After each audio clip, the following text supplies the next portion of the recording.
L'anfiteatro di Volterra ci sta mostrando un momento della sua vita, il momento della sua morte per la verità. Qui vedete una fase di crollo, uno dietro l'altro, ci sono grandi strutture che si sono praticamente piegate su loro stesse. È il classico crollo che vediamo ad esempio in un terremoto, in questo caso non sappiamo se quella è la causa, ma è tutto molto simile a riguardo. La struttura quindi in parte viene spogliata nel corso del Medioevo, come accade molto spesso, ma in altri casi abbiamo proprio il momento del crollo. Il momento del crollo è molto utile perché si può studiare sia il modo in cui è costruito, sia il modo in cui è stato distrutto l'anfiteatro stesso, e magari poi ruotando questi grandi elementi si possono scoprire nuove cose, e magari quello che si sta aspettando da tanto, per esempio qualche iscrizione, una dedica, qualcosa che possa raccontare veramente chi ha voluto questo grande edificio sotto Volterra. In un certo momento l'anfiteatro, come si vede bene da qua, è crollato, e il crollo deve essere stato imponente come era imponente la facciata dell'anfiteatro. Tant'è vero che qua in questo punto, qui siamo subito all'esterno del quarto anello dell'anfiteatro, quindi subito fuori dall'anfiteatro, dove stiamo rinvenendo in questo momento gli elementi architettonici caduti e rimasti più o meno in posizione di quello che doveva essere un portale, un ingresso monumentale della struttura. Qui l'anfiteatro di Volterra ha svelato qualche segreto delle sue costruzioni. Assolutamente sì, qua siamo proprio in quelle che io amo chiamare le gengive dell'anfiteatro, cioè nella parte rivolta al nord, quindi diciamo verso la Valdarno, il nostro monumento che è a struttura mista, quindi in parte nella parte a sud appoggiato direttamente sulla roccia, nella parte a nord la quota della roccia era molto più bassa e quindi è costruito su potentissime sostruzioni. Noi siamo nella parte sicuramente più bassa, diciamo, come quota del monumento stesso, accanto a quella che doveva essere forse un corso d'acqua che sicuramente doveva correre in un qualche momento al centro di questa vallecola. I romani, a nostro avviso, quando hanno deciso di costruire in questo luogo, che giova sempre tenerlo a mente, è una delle pochissime aree pianeggianti, no? che si posseggono insomma intorno a Volterra, quindi quando hanno stabilito di costruire in questo luogo devono avere certamente creato dei potentissimi interri che consentissero di creare un piano, diciamo, comune a tutta l'area nella quale dovevano poi essere scavate le fondamenta. Noi qui si vede bene che c'è una quota, diciamo, una prima quota del monumento che corrisponde grosso modo a quella sulla quale io mi appoggio. Questa è una soglia della prima fase della costruzione che grosso modo corrisponde ad un evidente stacco nella muratura, più o meno diciamo a questa quota. Si vede bene che nella parte sommitale la muratura è molto più accurata, nella parte inferiore c'è anche un salto cromatico, ma è proprio molto più, come dire, arrangiata questa muratura, la faccia vista è molto più glabra, insomma.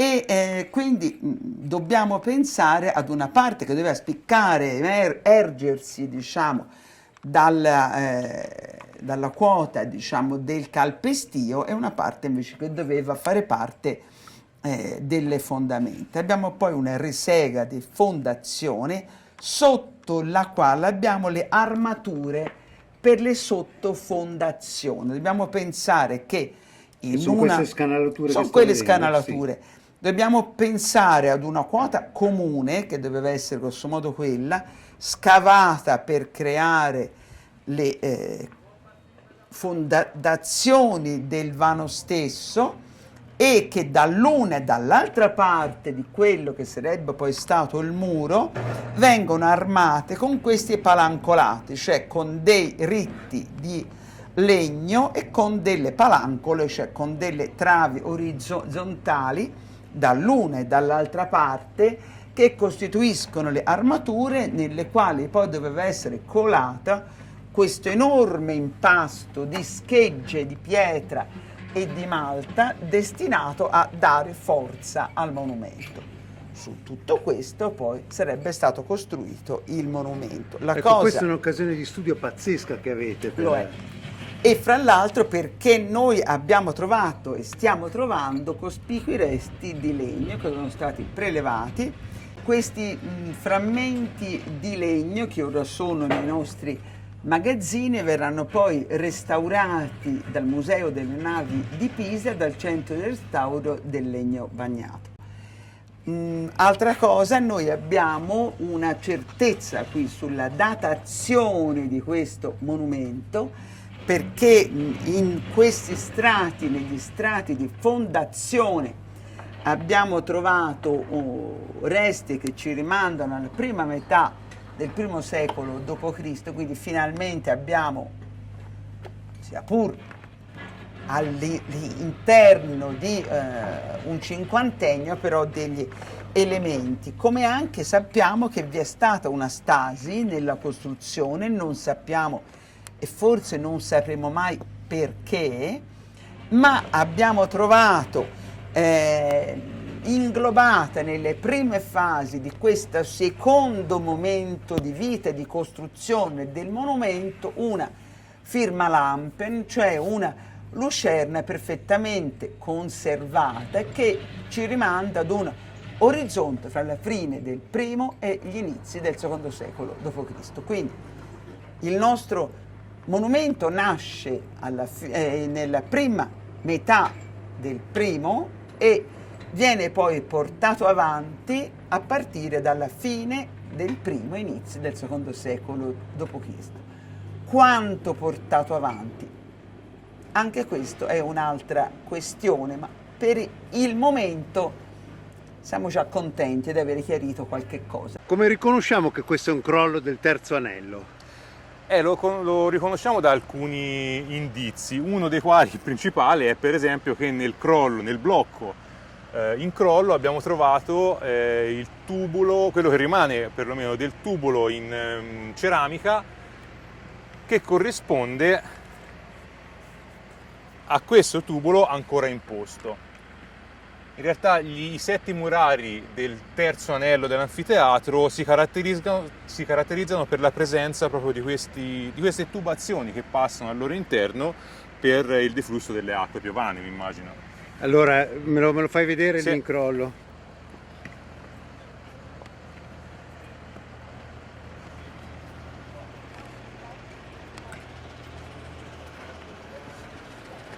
Ecco qua. In questo momento sono proprio sopra il muro, il pezzo del muro crollato. Questo è il tubulo, che ora ovviamente è orizzontale perché il muro è crollato orizzontale, però corrisponde a un altro tubulo che si trova proprio ancora imposto su quello che rimane del setto murario. Allora, qua siamo all'interno dell'ambulacro 1, che praticamente si trova tra il terzo e il quarto anello dell'anfiteatro, e quindi diciamo è l'ultimo corridoio più esterno. Abbiamo proseguito i lavori, ci eravamo incontrati già per quanto riguarda l'ambiente un po' più a monte, e qua abbiamo proseguito i lavori di scavo, sempre all'interno dell'ambulacro 1, appunto. Ma perché vedo questi gradini? Questi gradini sono stati incisi sullo strato che definiamo geologico. Molto probabilmente erano funzionali al movimento all'interno di quello che possiamo chiamare il cantiere di costruzione dell'anfiteatro. E poi andando giù abbiamo cominciato a trovare tutta una serie di tagli che credo siano abbastanza evidenti, i tagli sempre su questo strato geologico. Altri tagli particolari, questi qua quadrangolari, che al momento non siamo sicuri, però cercheremo con delle collaborazioni di fare delle ricostruzioni storiche per capire se sono stati usati degli strumenti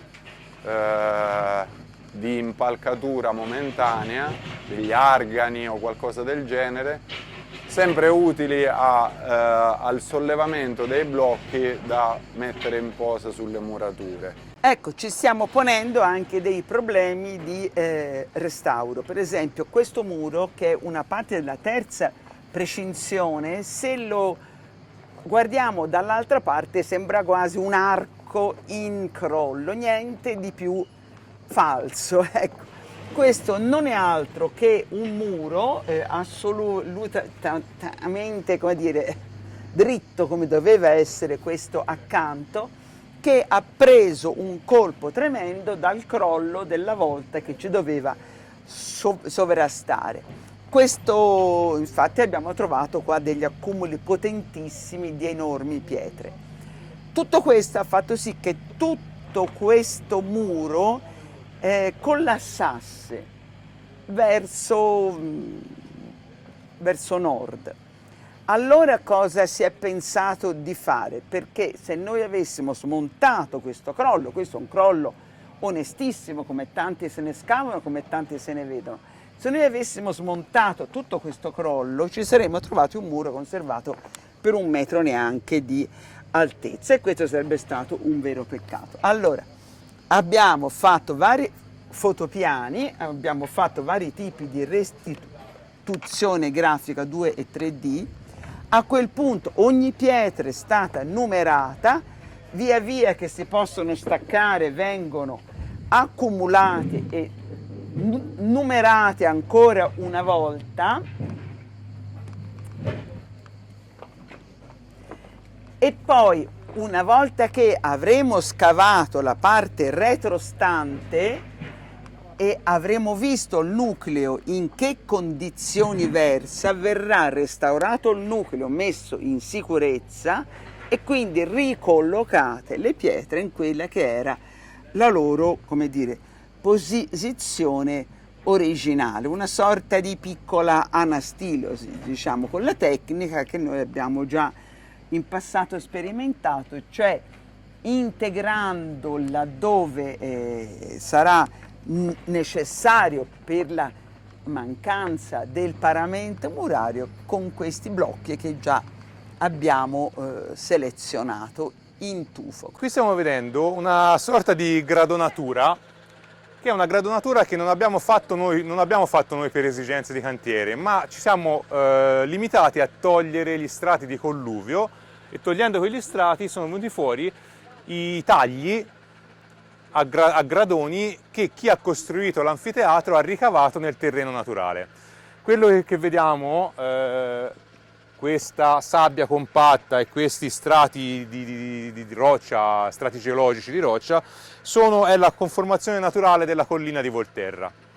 Quindi, per impostare le strutture dell'anfiteatro, i costruttori hanno prima ricavato lo spazio, gradonando, e poi hanno costruito i muri. Siamo in corrispondenza del taglio che chi ha costruito l'anfiteatro ha ricavato sul terreno geologico, sul terreno naturale. Taglio che poi è servito per impostarci le strutture dell'anfiteatro. Gli archeologhi qui stanno togliendo strati, stanno raggiungendo praticamente la quota della soglia che doveva esserci qui in questa apertura. Un dato impressionante è che nel punto dove mi trovo ora siamo ad una quota di circa 11 metri al di sopra del piano dell'arena.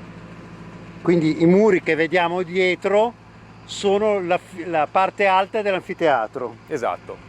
E per renderci conto noi dobbiamo girarci, fare così e far vedere là sotto invece la parte a 11 metri, 12 metri più in basso, che è invece l'arena attualmente conosciuta.